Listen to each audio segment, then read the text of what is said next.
ইসলামকে আমরা প্রচার বা প্রসার করতে চাই। আমরা যেভাবে হোক আমাদের পরবর্তী প্রজন্ম যাতে ইসলামের পক্ষে থাকে, এই জন্য আমরা নাতি ছেলে সবাইকে নিয়ে এরকম বেরোই। জামাত অবশ্যই ভালো, কেন অনেক অনেক দলের ভিতরে মেয়েদের যে সম্মান, যে পর্দা, যেগুলো অন্য অন্য দলের ভিতরে কিন্তু এইরকম নেই।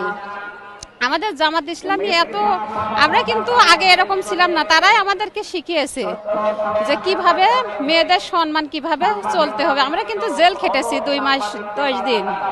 আমরা কোরআনে আমাদের সূরা ইয়াসিন সূরা আমরা মুখস্থ করা এক জায়গায় তো হয় না, আমাদের সংসার আছে, এটা আমাদের পড়া ছিল।